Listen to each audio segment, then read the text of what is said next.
Hello guys, this is our second lecture in the series of discussion of the previous year's questions of UPSC CSE Ethics 2013, the questions and the model answers. So today we will deal with our second question and that is given. This is, yes, let's have a pen and a pencil. This is, yes, question number 2. What do you understand by the following terms in the context of public service? It's mean in this particular question we have to answer the question by keeping in mind that you are a public servant and what values you should have. So in the context of public service, some given values are here and we have to define these values. It is integrity, perseverance, the spirit of service, commitment and courage of conviction. So let's start by the integrity. Acting with integrity means understanding, accepting and choosing to live in accordance with one's principles, which will include honesty, fairness and decency. A person of integrity will consistently demonstrate good character by being free of corruption and hypocrisy. It's mean consistently what you will do, you will follow your own principles. You will follow your own values. And if you are working in an organization like IAS, Indian Administrative Service or Indian Police Service, then you will follow the values, the ethics which are decided by the organization itself. And you will live, you will work according to those principles only. You will maintain the fairness. You maintain the good character and you will be free from the corruption. This is a definition which I have taken from the Google. And now we will move forward toward more academic definition. Yes, integrity refers to the cohesiveness of character. A civil servant should not mislead by material considerations. Obviously, when you are in administration, you are at a position which has power, a decision-making power. And at that time, there will be lot of interactions, the social, political, economic interactions when you will work, and people will try to lure you, to attract you by the material considerations. One must be committed to one's duty alone, since the duty of public servant is to serve the society as a whole. He must not allow himself to mislead by unethical influences that often come in the various course of action. Integrity is a value which gives the strength to stand against all the odds and circumstances and do good to the society. Thus, it is one of the basic attribute of the public servant. So the main thing which we can find from this paragraph, that first of all, you should not be misled by the material considerations and you should not be influenced by unethical things. If you are attracted toward material considerations and unethical influences, then what will happen? You will distract from the path of doing public service. Now you are a public servant, you are serving the people, but if you consider material considerations and you are influenced by some people who are higher in hierarchy, who are having a status of economic, social, political, any kind of status, and if you are serving them, now you are not more a public servant. So this is the integrity, cohesiveness of character, abide by your rules and regulation, values and ethics. Main aim is to serve the society, and maintaining this value, it will give you the strength that you can take the bold decisions, you can take action for the goodness of the society. Because if you have the value of integrity, then you will be fearless, because you have not taken any kind of favors, unethical favors, then you will not be afraid of anything. You know you are on a right track and you can take your decisions and there will be the consequences according to that. So a public servant must have the value of integrity. That's all. Our second value is perseverance. It refers to the quality of character to stay firm on the path of one's duty. A civil servant often faces difficulties in the performance of his duties. In this regard, it is important to develop the attribute of perseverance. This quality gives the character a stability and conviction which ensure that ends are achieved despite the difficulties that comes in path. Like we are preparing for civil services, and sometimes it is not as expected as we think so. We get failures. But still, because we have this value of perseverance, what we do? We still try and we try to give our best. We try to be the best version of ourselves.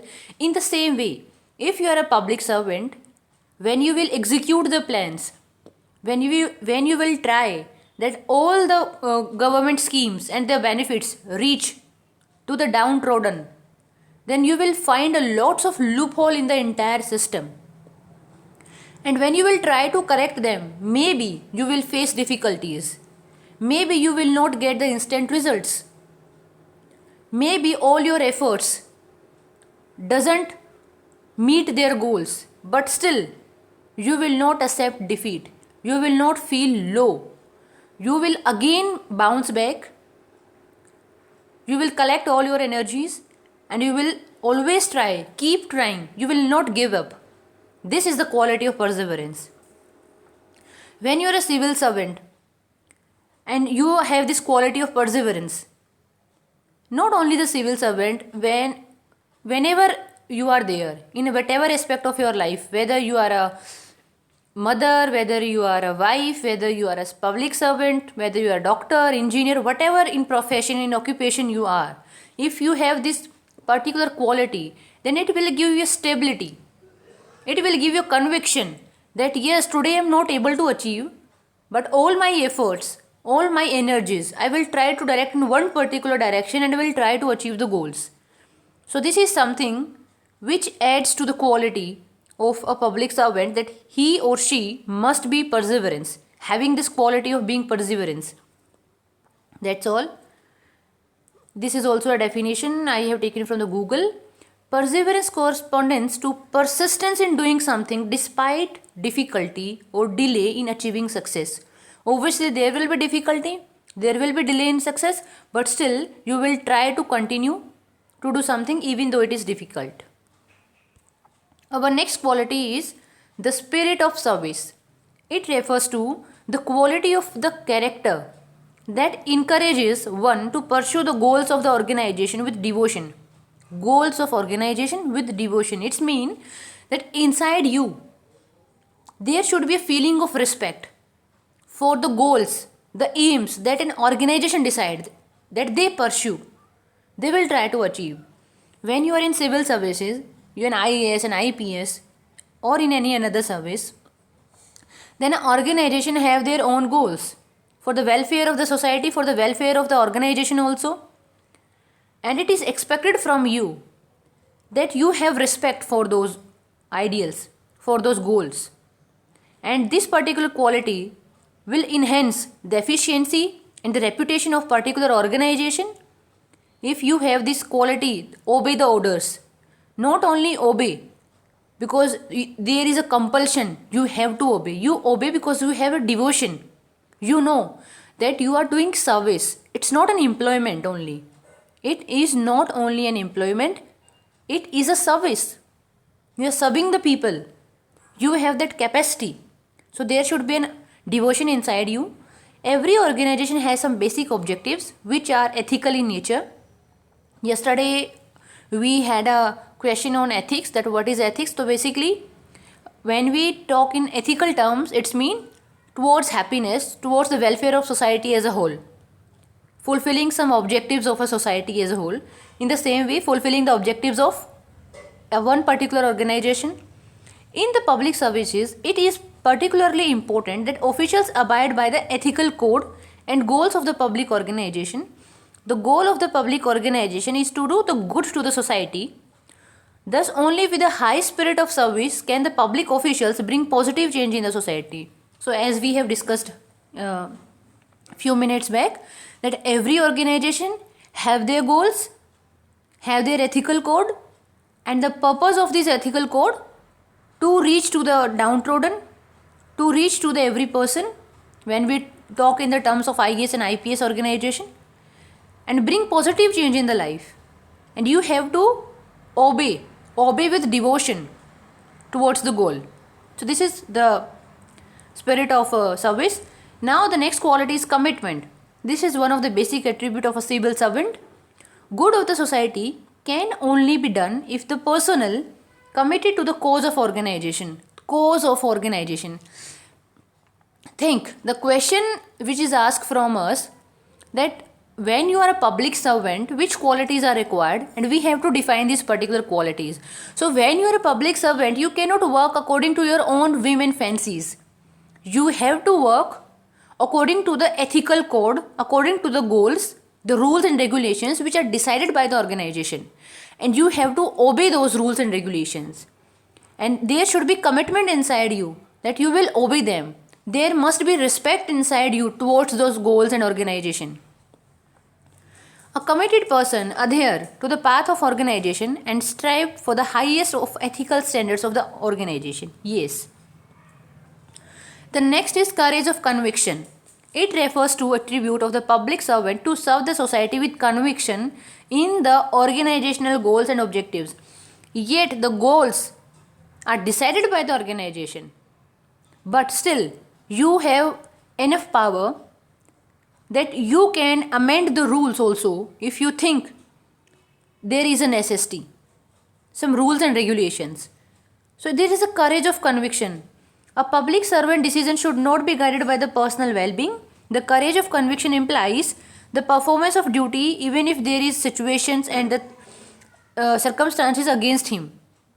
It implies a person shall express what is right or necessary rather than considering the material good of himself.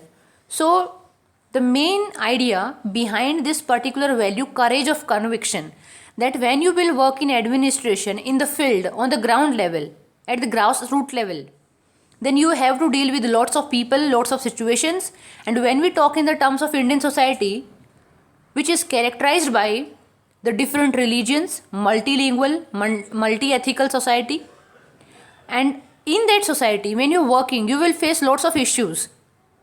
So there should be courage inside you, the boldness inside you, that if you think this is something which is right, which is welfare of the people, then you will go for it. And you will not put forward your own personal gain. Because here you are working as a public servant. You are working for their welfareness. So the courage of conviction, you will have this courage. You will have this boldness only when you are convicted. There is conviction inside you. The belief system of your work in a positive direction. You have a positive attitude. So this is the courage of conviction. Now the second part of the question asks us that we have to tell another attributes of public servant. In the first part of the question, values were given, we have to define them, and now we have to tell the next two values. So the value is first is objectivity. It means neutrality. A public servant shall not differentiate between the different people in the performance of his duties. Basically, you are a public servant, and this particular word public is neutral. It is not about which caste, which class, which gender. It is a gender neutral. It is a gender neutral, class neutral, religion neutral. Public means all the people. And if you are a public servant, then you are not supposed to be, expected to be, differentiate between the people just because they belong to some caste, they belong some particular religion. So this principle of one of the basic one of any state organization, everyone is equal before the law. Public personnel should perform their duties irrespective of the class, caste and religion. So you have to maintain the neutrality, because if you have already the prejudices inside you that this religion, this caste, these people, this ethnicity of people are like this, you have your own assumptions, then you will be biased when you will work in an organization. And when you are biased, the consequences will not be as good as they should be. And the next is empathy, the second value which we will discuss. So what is empathy? It is an emotion which gives you the ability that you can sense other people's emotions. You can imagine that what the other person in front of you going through, what he or she is thinking or feeling. And you can have this empathy only when you are self aware. You know that when people go through rough times, when they having a troublesome time, how they feel, what they feel, and you have enough conviction that you put yourself in their position, try to feel what they are thinking, what they are feeling, and then you help them also. This is a civil servant is expected to do good to the society. In this context, a strict and uncompromising adherence to the rules of organization must help the masses. Uncompromising adherence to the rules of the organizations. You will not compromise. You will not do favor to one particular class or a caste people.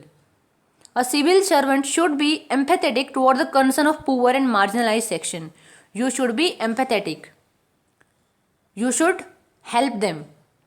In genuine cases, the civil servant must be ready to make appropriate amends to the rule in order to good to the society. It is important component attribute in the civil servant that it is more important to aspire for the ends of the organization rather than the rules. This one particular thing I discussed in some of the previous value, that a civil servant, if find that something is right and he should go for it, even if sometimes rules don't allow, but his inner conscience say that this is for the welfare of the people, then the achieving the ends, because as an organization of IAS, IPS, their ultimate goal is the welfare of the people. Yet some rules are written that how you should take action, how you should do the things. But sometimes there can be the cases where you can change this how and you achieve your end. End goal is welfare of society, the upliftment of the marginalized and downtrodden. So sometimes you can amend the rule itself to achieving the final goal of an organization.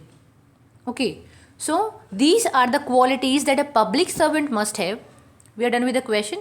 Tomorrow we will do the third question. So these one thing you should do after listening this video, you can Google all these qualities and you can make your own notes so that you will be well aware about all these things. So thank you guys. Have a nice time.